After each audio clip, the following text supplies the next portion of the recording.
We're starting with a tricky one, given the fact that Honeysuckle continues on her unbeaten march, and a lot of people think it's as simple as that. Honeysuckle just wins, and it may well be, but of course we've got the added sort of curveball of Appreciate It coming back off this very long break after bolting up in the Supreme. We haven't seen him since. We've got loads of other options in there elsewhere at bigger prices to potentially fill the places. So Tony, it's over to you. Champion hurdle, is it as simple as Honeysuckle just wins? And if it's not as simple as that, then give us some other options, please.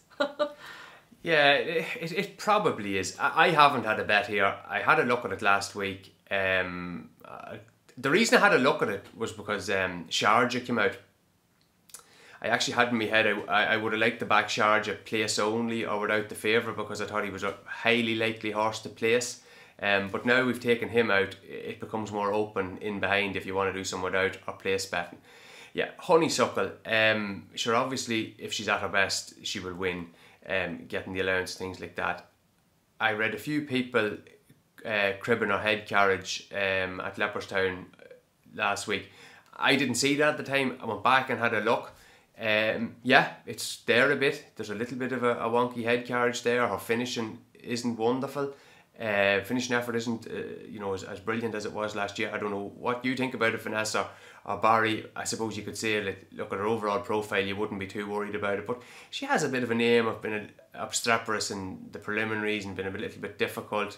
Yeah, I can see it. It wouldn't be a massively strong opinion. What did you think, Vanessa, of her not call her attitude, but finishing effort? My view on this, and it did get, I think, a few people kind of really disagreed and then got stuck into a bit about it. My view was just that if you watch back how she gallops from the back of the last to the line at Cheltenham, she's definitely carrying her head differently to how she was at Leopardstown. And at her price, and she's such a short price, and she's got this unbeaten record, of course we're trying to look for like the tiniest of holes, and for me that was potentially one of the holes. Just the way in which she carries her head, I just thought she looked a fraction awkward. I'm not saying she's not going to win a champion hurdle, but I just think that when she's such a shorter price, you start to look for these things, and that was definitely something on the day and latterly I thought was a small negative against her. That was all. Just a small red flag to bear in mind going forward. But Barry, I think you have very differing thoughts to me on that. Yeah, it's something I wouldn't worry about personally.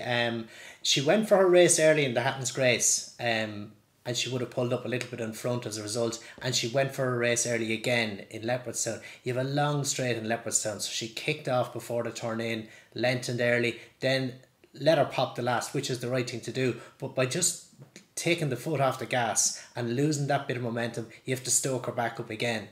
Whereas last year on the champion hurdle, she dropped in, crept into a nice position, she winged the second last, challenged into the straight, quickened on the run to the last, flew the last, landed running, and away she went. So I think that little drop in momentum, jumping the last in Leopardstown, she has to stoke her up to go again. And the mare is waiting for company. She's not pulling up, she's not throwing in the towel. She's looking for a bit of company because she's out there on her own for the length of the straight. So no, I think Cheltenham probably suits her better, and especially in a race like the champion hurdle, you're going to swing in, one hurdle to jump, and it's a reasonably short run from the turn into the last. So it's just turn in, press the button, all guns blazing down for the last, and she'll be flying it and up the hill. So no, I wouldn't see any real issue with her or in that, or I don't think she will have an issue if she lines up in the form that she's been shown in the champion hurdle. She's going to be very hard to beat, obviously.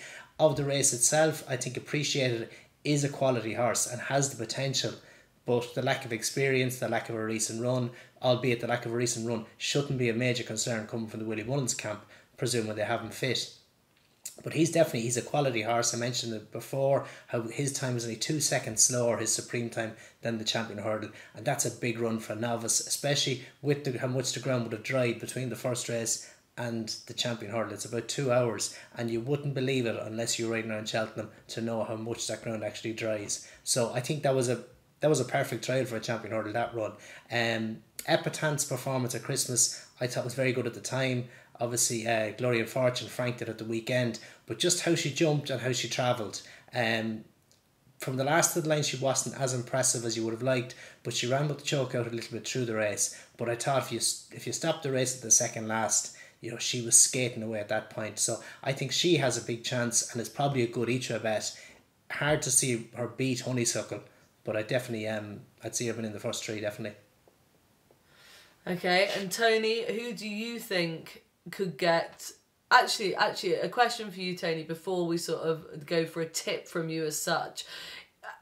Given what Barry's just said on my points on Sunday Honeysuckle and what you've said as well, how can the field get her beat? The field as a collective, how could they get Honeysuckle beat? What do you think their best chance of getting her beat is as a collective against her? Hoping that Henry de Bromhead hasn't come back to form, I'd say maybe part of it. But that's right. Like we're now 6 weeks, 7-8 weeks into this now. Yeah. So it's not ideal. It's as long as a bad run as I remember for him in recent years. So that's a possibility. She can still underperform and win. Barry was telling me this morning, or just before the show there, that Boover there was a very comfortable winner of his second champion hurdle, but I wouldn't think that was at him at its absolute peak performance there. She could still be able to win, and she's probably similar. Appreciated is an interesting one. I know what Barry's saying about fitness and all that, but fitness in a maiden hurdle of 600 days off, and fitness when everything else is starting back is one thing, but fitness in a champion hurdle when a lot of these will have had 2 or 3 runs, to me is different. And also like he has had problems. Like, that's the reason why he's back over hurdles. He's had this problem, what was it, just prior to Christmas, where he was ruled out of chasing for the season. I didn't expect him to run at Leopardstown. I never thought they were going to take on Honeysuckle for the first run back. That would be pointless weight to Cheltenham. But I am a little surprised that they're not running them this weekend in Goran, because it would look like a fairly... the entries aren't out yet, and people will be able to see the entries by the time this comes out. But I can't imagine it's going to be much of a race. There just aren't the quality 2-mile Irish hurdlers, the real depth to them there. I mean, what are you looking at? Something maybe like Durasso running in it. Some of these 5-year-olds, Quilixios, Tehupu. He'd really want to be beating them even under a penalty. So I was a little bit surprised by that. I would fully concur with Barry that Epatante is interesting, and I think she's probably a little bit underrated. She improved a lot from Newcastle to Kempton to Maye, even though maybe she didn't win that far in Kempton, but I think there's a very good reason for that. The internal sectionals of that race suggest that she was going very hard in the second and third quarter of that race, comparing it to the novice hurdle and the other races over the course and distance. Like, there were hurdles there between hurdles where she was covering the ground 1.5 seconds, 2 seconds faster than the horse in the novice hurdle. Like, you know, 7, 8, 10 lengths at a time faster. Like, it's very hard to be impressive when you're running that much faster than those horses on the same ground conditions. And also, I don't think she's a horse that likes being in front for all that long. She's always best ridden with a bit of restraint. With Not So Sleepy being a bit reluctant to line up, that kind of went against her. So I think that performance is an awful lot more impressive maybe than it looks. And obviously it's been franked by the runner-up. Different ride at Cheltenham. Nicky Henderson very positive, bolting about her. She's back jumping well, seems to sort that out. I would say she'll be hard to knock out of the first 3. She's third favourite. She might be an interesting without the favourite bet, because I'm not really in love with Appreciated. Of the others, I suppose you're getting into the 5-year-olds after that. Zana here's a hard one to know. I thought he ran really well at Christmas. The last day not so good, but there's a big reason why he wouldn't have run so well. And that an awful mistake at the first. You don't know what harm that's done. And that's another one as well. Like, can you really rate Honeysuckle off his performance? I'm not sure you can, because there would be a question of whether he's run to form. Has he done something to him at the first? Like, he should be beating Echoes and Rain further than he actually did. But maybe the interesting one there of the former juveniles is the horse that was second in the Triumph, Adagio. Like, on last season's form, you would say he's below the very best, but he had a wind operation over the summer, and he put up a much improved performance in the Greatwood ran really well in that and has an excellent kind of course record. Now he has had a setback since, but I believe they were thinking about running him in the Betfair at the weekend, and they took him out and they're going to the Kingwell on Saturday. Not an easy race necessarily with Goshen under his kind of suitable conditions, and Monmoral on a retrieval mission, but you'd like to think he'd be winning that. He's not the worst one at a price. They were the two I was interested in. I haven't done anything yet as such, but Epatante and Adagio would be the two that would interest me most.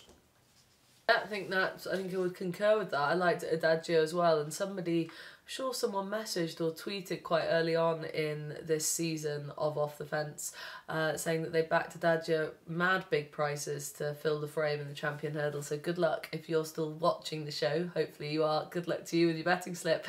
So Adagio at a big price, Epatante at a big-ish price, and Barry, is Epatante the only way you'd be advising people to go play it at this point? I think so, yeah. You can make case for Culixios or Tipu or those, and even Adagio, I do like him, but I think he has to make a big step forward in what he's done. So no, Epatante, she's a Champion Hurdle winner. I think she's in better shape this year on that Kempton run than she was last year. So I'd see her being closer to Honeysuckle, and no, definitely she's a good each way bet. Barry, if you could ride one Champion Hurdle race again from your past, which one would you pick? Which one was your best ever? Which one? Well, Epatante would be last one. Was the only one I remember. The others are too long ago. Yes.